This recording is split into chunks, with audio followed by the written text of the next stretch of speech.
The topics and opinions expressed in the following show are solely those of the hosts and their guests and not those of W4CY Radio, its employees, or affiliates. We make no recommendations or endorsements for radio show programs, services, or products mentioned on air or on our web. No liability, explicit or implied, shall be extended to W4CY Radio or its employees or affiliates. Any questions or comments should be directed to those show hosts. Thank you for choosing W4CY Radio.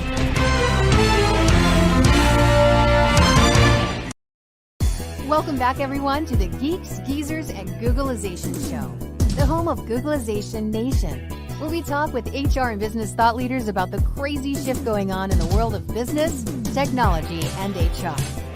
Here's your host, Ira Wolf.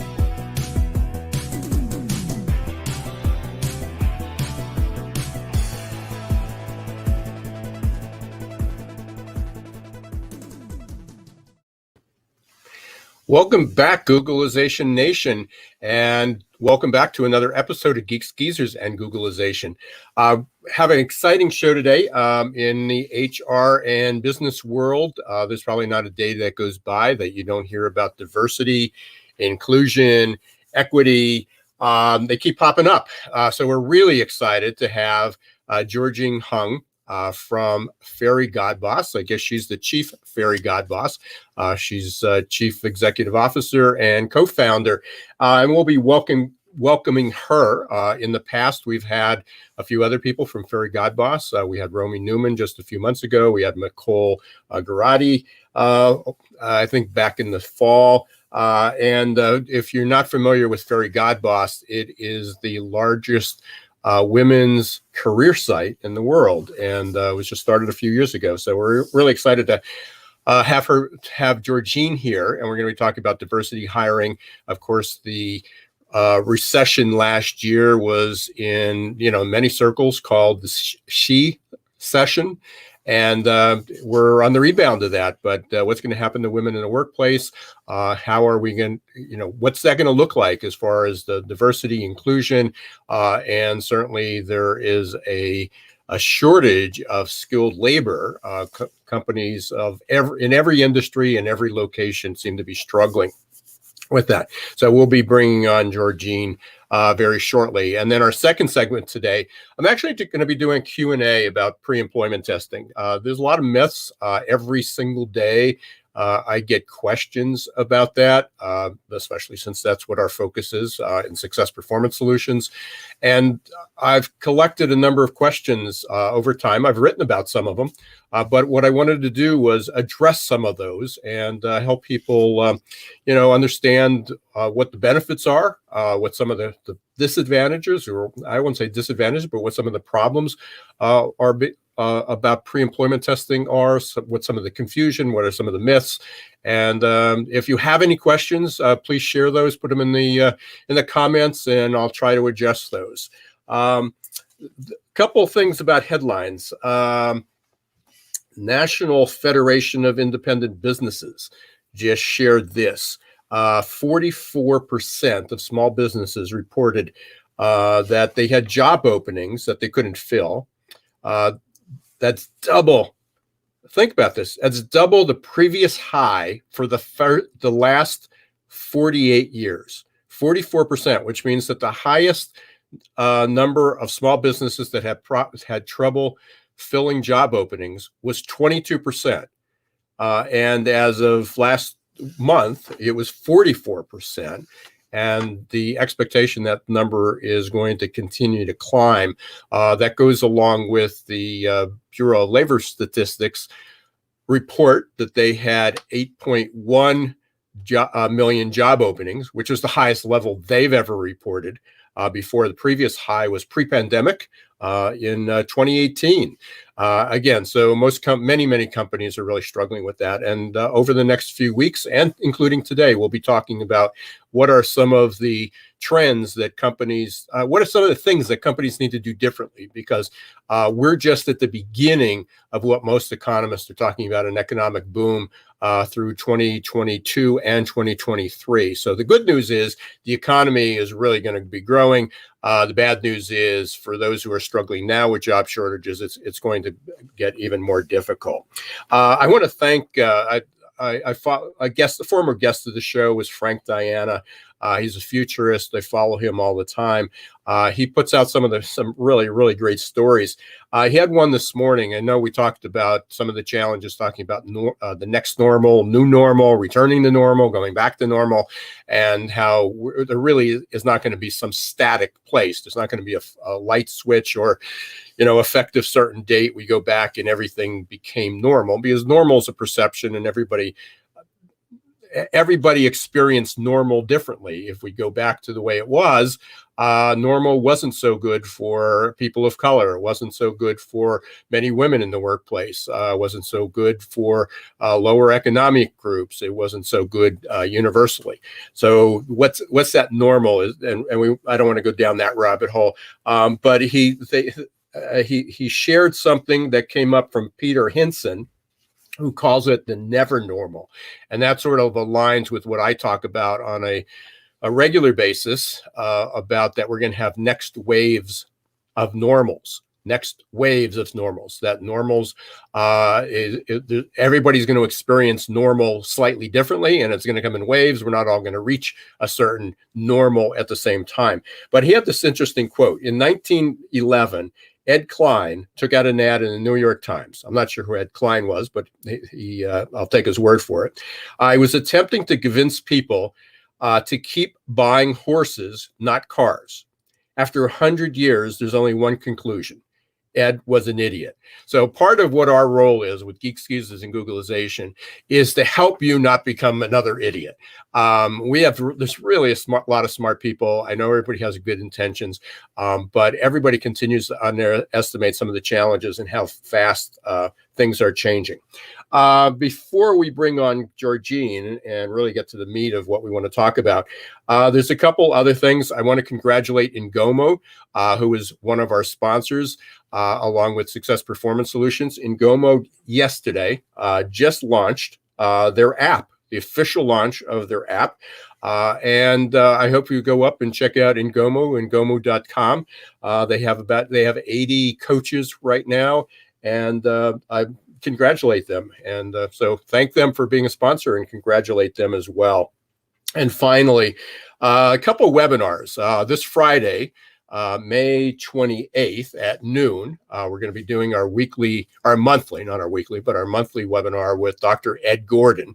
We're going to be doing the Gordon Report. And this month, we're going to be talking about what I was just referring to before, the ticking time bomb, jobs. What's that going to look like? Labor shortages. And then there's two other webinars that are ongoing. You can watch these 24/7, 365.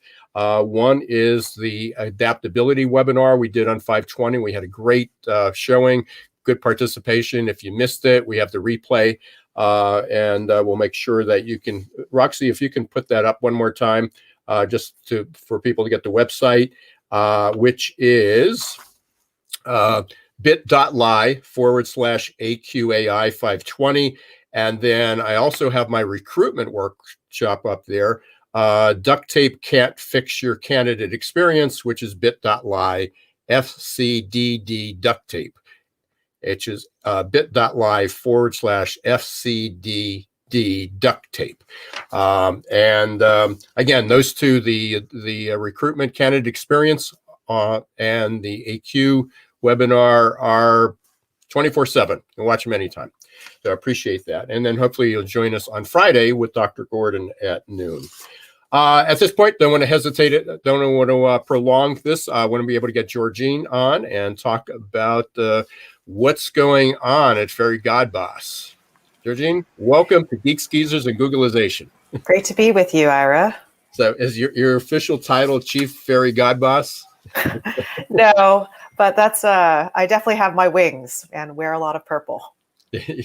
For sure. So if people don't know what Fairy Godboss is, and until last year I wasn't fully aware of it, talk about that, what it is, and what was your reason for starting it? Well, Fairy Godboss is the largest career community for women. We call it a community because that's really what is at the heart and soul of the platform. We're a free place where women can go to meet each other, have candid conversations. oftentimes in professional spaces like LinkedIn, you have to be the best version of yourself, right? It's your face next to your resume, so you better be saying good things there. And Fairy Godboss is the alternative to that. It's not that you can't say good things, but there's real things that people have to discuss. And they often are problems or workplace issues that you can't be so public about. So our community is really safe, inclusive. You can post anonymously, which is key to kind of facilitating some of these candid conversations. Yeah, I subscribe, and unfortunately, I don't get to go there every day, but every now and then there's a headline that just captures my attention, and I'll click on that. And some of the stories are just unbelievable that people share. That it's 2021, and some of the experiences that people are having in the workplace, some of the challenges. It's like, why are we still talking about this? I probably got a couple years on you, but it's like, okay, we had women's lib in the 60s and 70s, and so that was taken care of. We had civil rights in the 60s and 70s, so that's all fixed. And here we are in 2021, still trying to figure it out.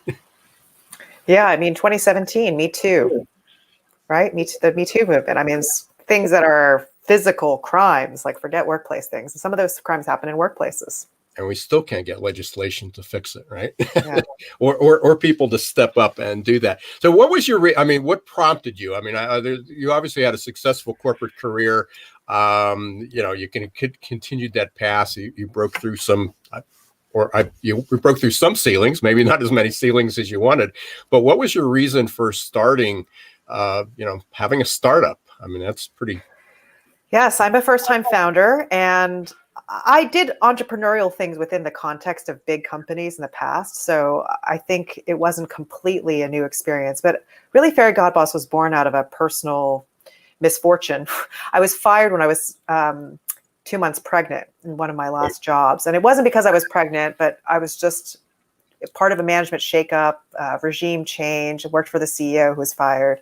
And at that moment, looking for a job, I felt really conscious about my gender and the way it might impact my chances of getting my next job, because I didn't want to tell anybody I was pregnant, and I didn't want to ask some of the things that were really top of mind for me. So things like how many women were on the executive or management team, and what was the company's maternity leave policy, and what was the face time versus results orientedness of the culture at these companies, because I think intuitively a little bit worried about being disadvantaged if it was an old boys network at the top of the company, for example. Right. And then we enter, this month is Asian Pacific Indian Heritage Month. And obviously there's one more dimension to add to that of considerations, which again, people, until you're paying attention to it, you don't realize the biases. You just don't. And, I've had certainly an awakening over the last year or two, and probably 3 years from doing Geeks Geezers and Googlization, talking to so many people and finding out how blind we really were, to many of the issues. Yeah. And I would say that part of it is, in that moment, I was really conscious of my gender because I was physically, carrying a baby. But prior to that, I really did spend a lot of time thinking about my identity in the workplace and whether it mattered or not. And I think that's an interesting common thing I found, that there's this aha moment that, oh, my race or my gender might matter. Because for a while, when things are going well, you kind of say, well, I'm just going to ignore it because thinking about it is going to disadvantage me. Like, why would I want to focus on something that might be negative? Right. And I'm sort of experiencing the opposite. And again, there's a lot of very transparent, authentic conversations going on, about it, but, about white privilege. Here, I'm an older white man, and, and I can go down the list of things that I felt prejudiced at time. Maybe I wasn't tall enough. Maybe I didn't go to the right school. Basically Jewish background, now anti-Semitism is coming up. It is rising its colors again. So I can point those out, but it was never quite as evident. And the challenges were never quite as big. They were sort of like, the third world problems. Right. In comparison, I mean, never really worried about, if I got stopped by the police, never really worried about reaching over to the glove compartment to get my registration. Right. It's like, wow. And it's like, where was I for these 60 years? That completely oblivious to that something as simple as that could be life or death.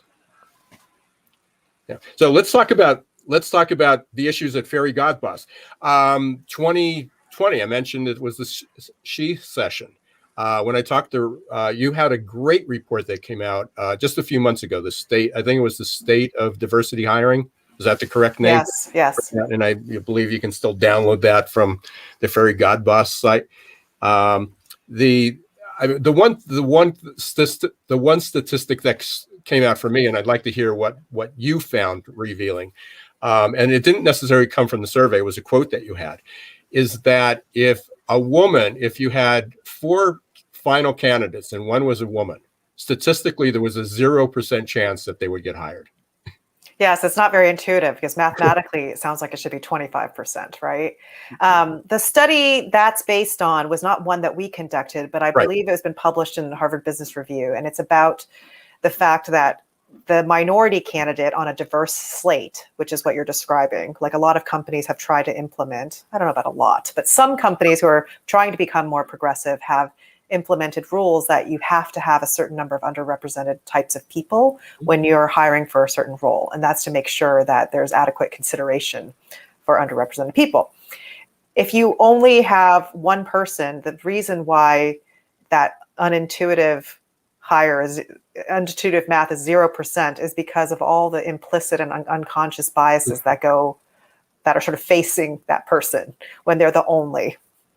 And so you really need on a diverse slate more than one. And we actually had to put that into practice ourselves as a company because we take that very seriously and sort of believe that that's highly probable. It's very believable that could happen.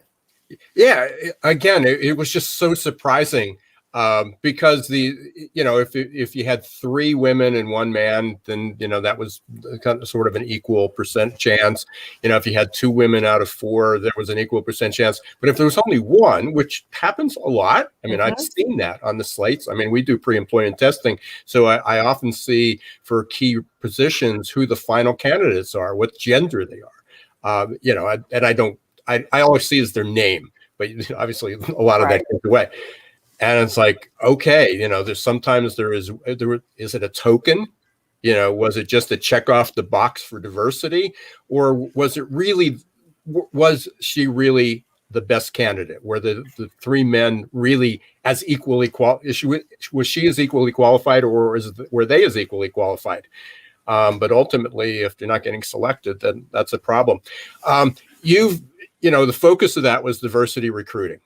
And in there, I believe I'm correct that you said that 98% of the organizations said that was a priority in 2021. Yet making a priority and getting it done is really, really different. Yes, it is. We're at 5. We're almost into the 6 months. We're approaching halfway into 2021. What are you seeing in implementation? How effective of company being actually walking the talk of putting it a priority and then doing something about it? I think that where you're seeing probably the most action is where it's most visible. So I think a lot of boards have improved or changed their composition in the last year. Like people are now afraid, like pretty actively afraid, I think, to have like an about us section, where the management team is listed and everybody looks the same in terms of color and gender.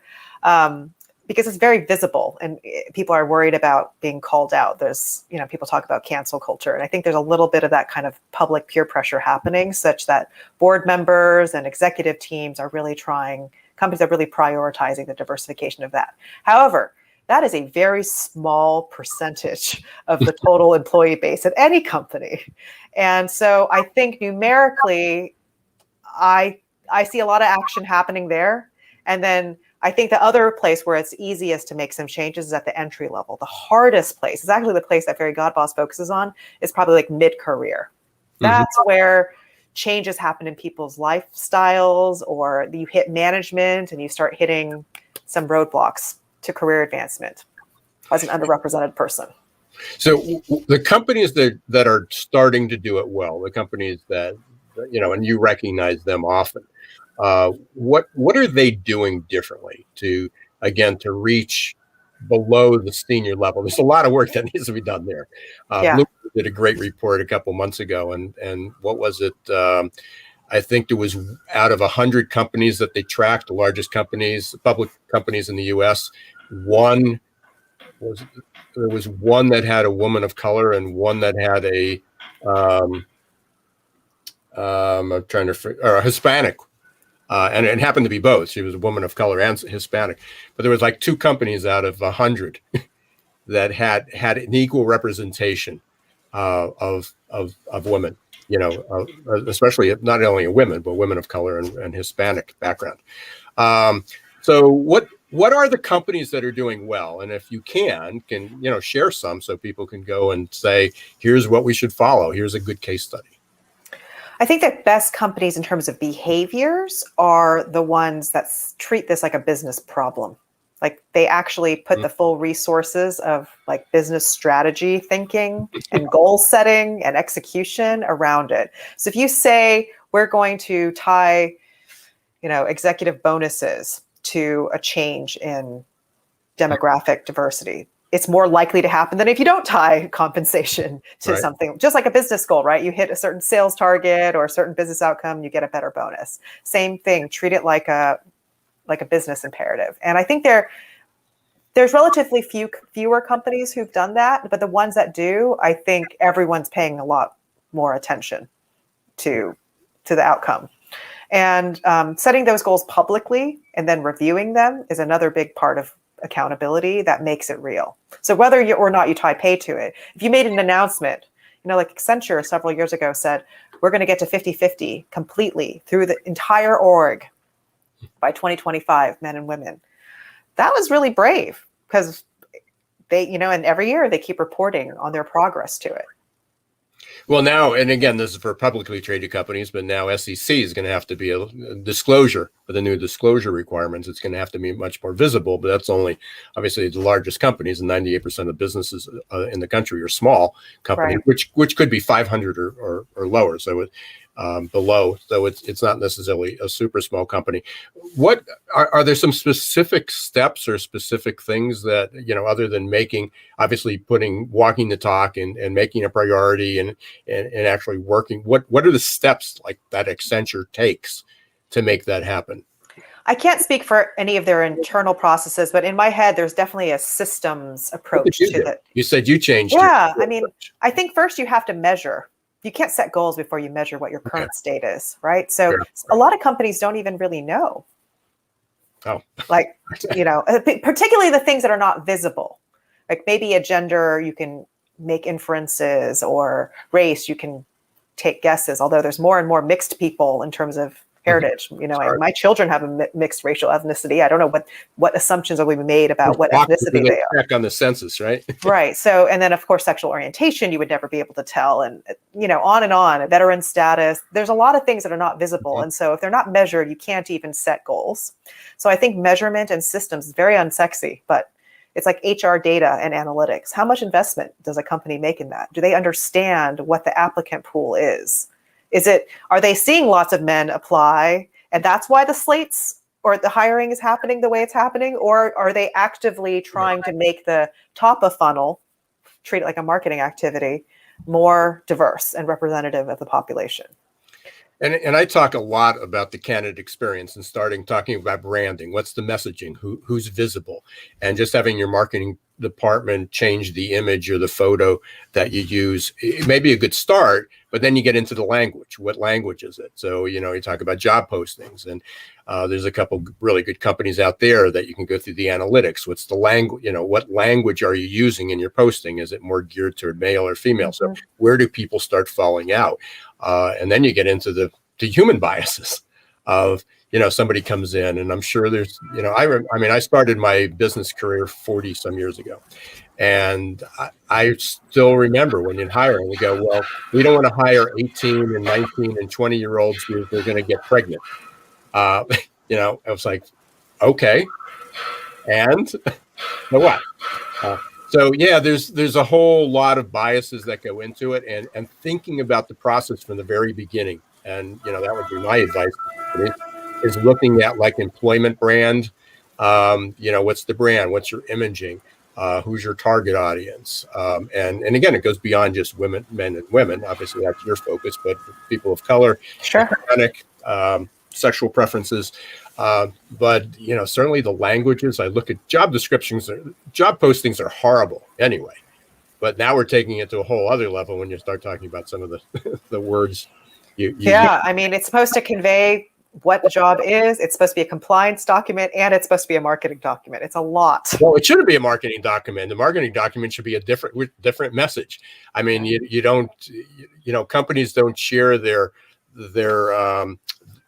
post their privacy messages and their corporate policies as marketing tools. They do it differently, except when it comes to HR, and then they take the legal document and they post it up and say, "Hey, we're looking for you." And if you can comply with all this, we'll hire you. What was there anything that really surprised you in your survey? And I know you just had another survey that came out too. You did it in conjunction with somebody else, but was there anything that just like took you back?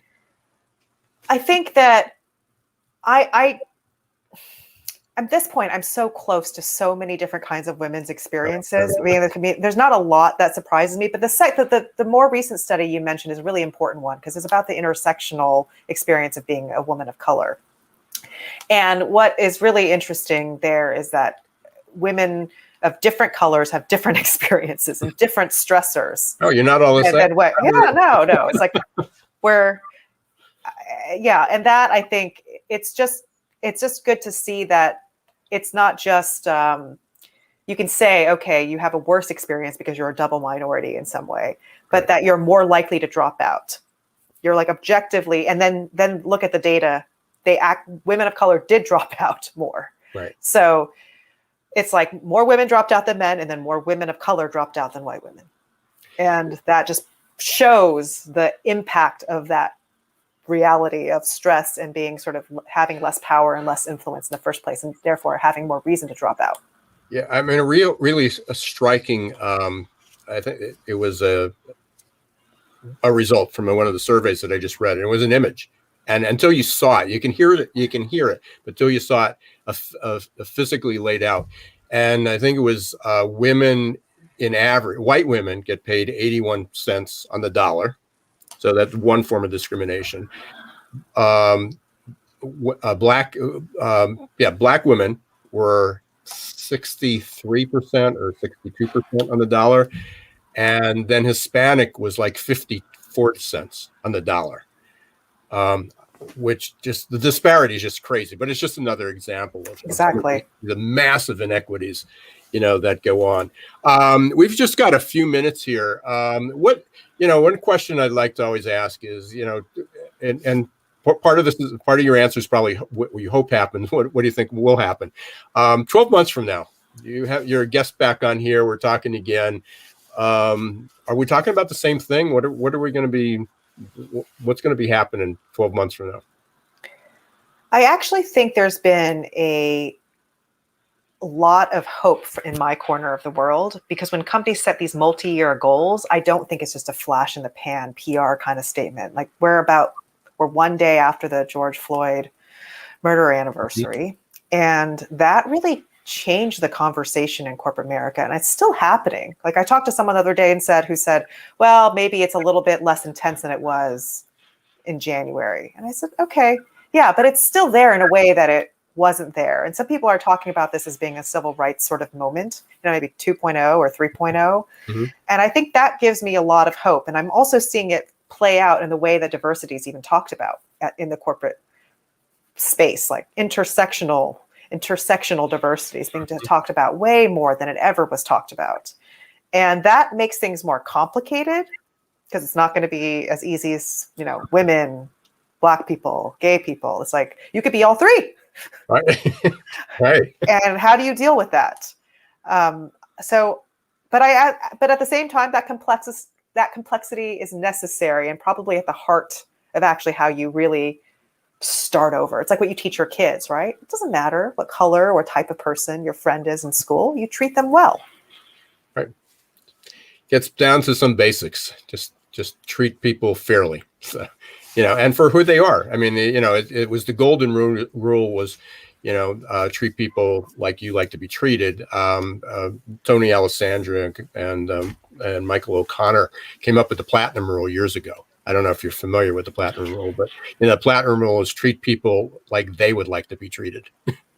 Right. Right. And that's, I mean, it really was profound then, and they came up with it 30 some years ago, and it's still hasn't gotten through. We've got the fairygodboss.com scrolling across the bottom. You can reach out to Georgene and her team that way. The reports are the surveys.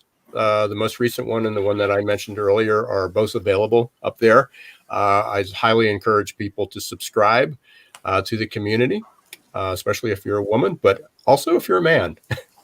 Yeah, allies are always welcome. A fairy god boss, by the way, it means anybody who elevates women at work. So, yeah. Good. Georgene, it's been a pleasure meeting you. Heard a lot about you, knew a lot of your team, and I really appreciate you taking time out. I know you got a lot to do. I know you got a lot on your plate, but I appreciate what you're doing. And if I can be of continued help to you, please let me know. Thank you, Ira. It's great to be here. Yeah. Stay safe. Take care. Bye. Wonderful. Really an enjoyable conversation. It was really an honor to meet Georgene. She's got a crazy busy schedule, and Fairy God Boss is really doing a tremendous amount of work. I wanted to mention, I think they've got 10 million women who are subscribers around the world. So it's it's a successful startup, successful business, and doing a lot of good work. We are going to take a short break. We're going to hear from our two sponsors, Ingomo and Success Performance Solutions. And when I come back, we're going to do our Q&A on pre-employment testing. So please stay tuned. Thank you for watching Geeks, Geezers, and Googlization. Imagine growing great employees and advancing emerging leaders for less than $1 a day. The Ingomu app will support your employees in a myriad of ways, from career and personal development to health and wellness. No need to schedule and hold trainings. Just have them access over 90 coaches for live virtual group and one-on-one coaching for whatever topic they need or want to work on. Anytime, anywhere. Learn more at Ingomu.com today. Hiring top talent shouldn't be left up to the roll of the dice. And yet, that's exactly what many organizations do. They roll the dice, cross their fingers, and pray for a better outcome. Hiring the right employees the first time is much too important and way too costly to leave to a game of chance. Your employees and your customers deserve better. For 25 years, Success Performance Solution has been helping small and medium-sized businesses hire smarter. They offer pre-employment and leadership assessments from typing and data entry to C-suite competence. Whether it's production, sales, healthcare, call centers, or management, Success Performance Solutions can help. Visit their website at www.successperformancesolutions.com to schedule a free demo or call 800-803-4303. Hey, welcome back, everyone, to Geeks, Geezers, and Googlization, and thank you for being part of Googlization Nation. If you're not a subscriber to it, please go to googlizationnation.com. It's free, and you will get updates about webinars, the podcast, and some other events that we've got coming up. We're talking, again, if you want to, hopefully you'll attend the next webinar we're doing, which is Friday at noon, May 25th. It's our monthly Gordon report. We'll be talking about ticking time bomb jobs. And then also we'll be, if you like, you can go up to the to view the two previous webinars that I did. One was on your candidate experience is all effed up, FCD'd up. And then also growing and thriving in a FCD'd world, an effed up world. So you can go there. Those two are available 24/7. The Gordon report will be recorded. So if you can't make it on Friday at noon with Dr. Gordon, you'll be able to view it afterwards. You do not need to subscribe to that one. That's just available on YouTube. We'll also be live streaming that day on Friday to Facebook and to LinkedIn. So if you connected with me on either one of those, you'll get a notice. Encourage you to do that. Also want to, again, congratulate Ngomu and thank them for being a sponsor, but congratulate them on the launch of their app, which just happened, I believe, yesterday. So again, a special segment today, something a little different. My business, Success Performance Solutions. We've been in business for 26 years. We focus on pre-employment and leadership assessment. Also obviously do a lot of talking and helping people create a better recruitment marketing, a better candidate experience, so that they can actually get qualified people that are worthy of testing. But pre-employment testing's been around for a while. It's been almost 100 years since it first started to be used, and the first use was likely in the military with the IQ test. I'm not suggesting an IQ test, but there's a lot of confusion. There's a lot of myths, and I do have a number of articles on the site. But every single day, I get a question, a request from somebody, whether it's an existing customer or a new customer, but especially new customers, that somebody's boss said, why don't we go out and see if we can find a test, because the last few people didn't work out, or we're thinking about promoting new leaders into a position, or we're bringing somebody from the outside in a leadership position, and we want to see what their skills are.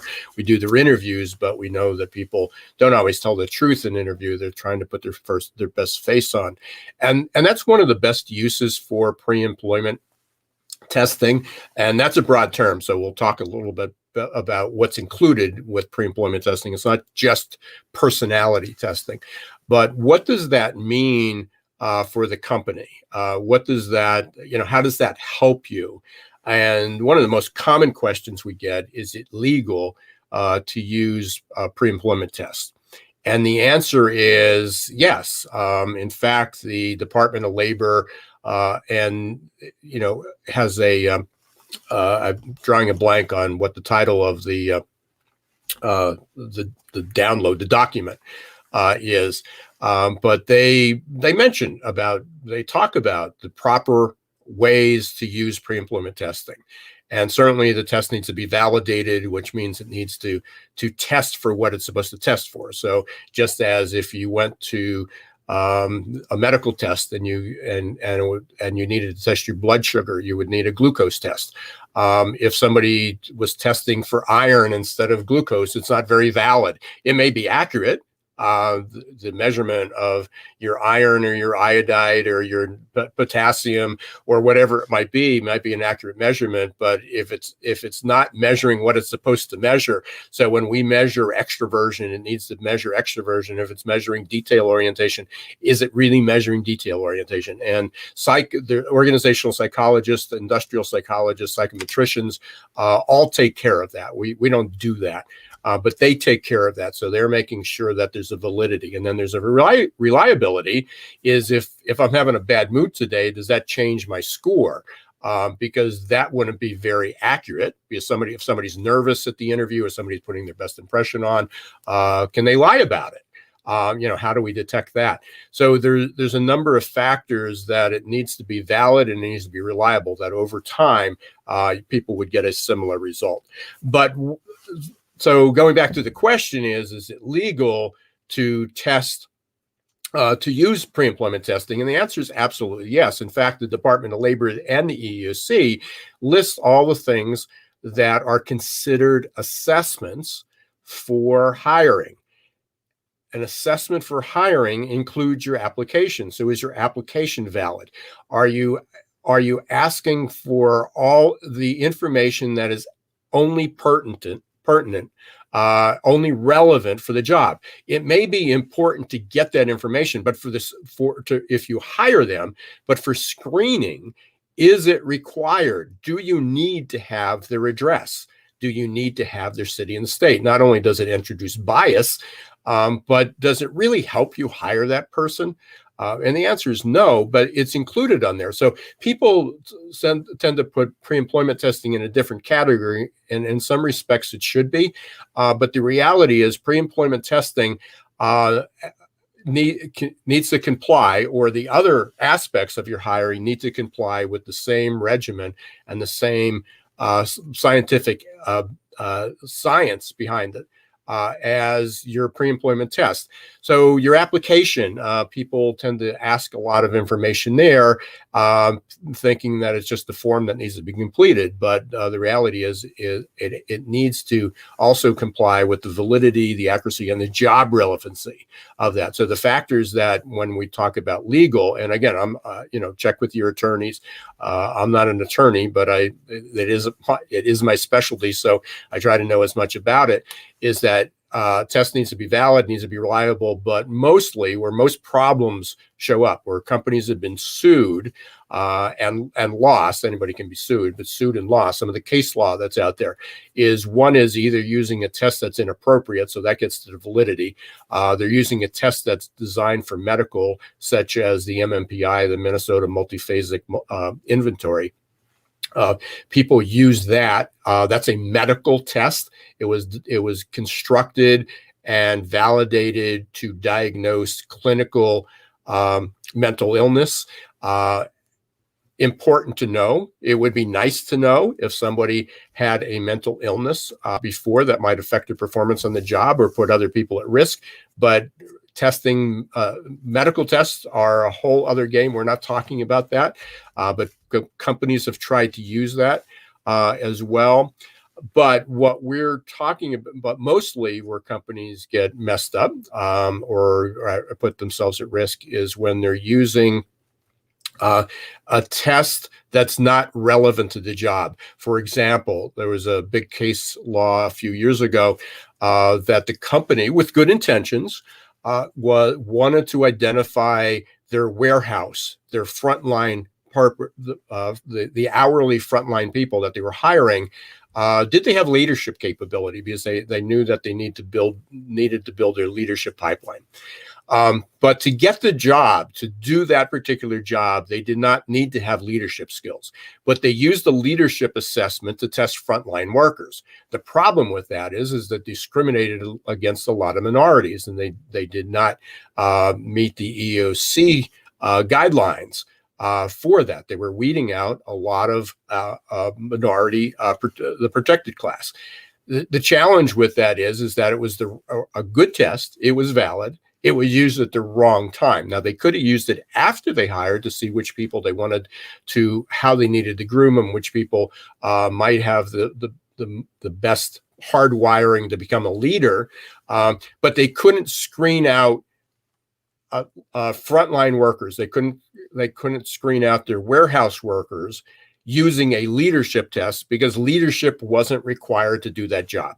So again, there's a lot of confusion out there. If anybody has any questions or needs help, I'm always help for clients or people that have worked with me in the past. They always know I'm more than happy to share that type of information with you.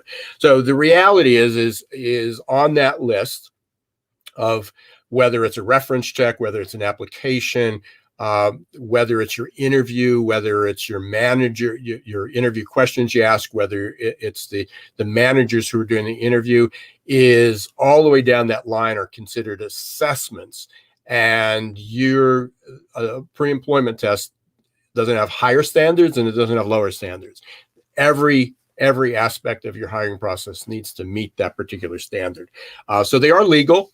If they're used properly. And again, the job relevancy is huge in that.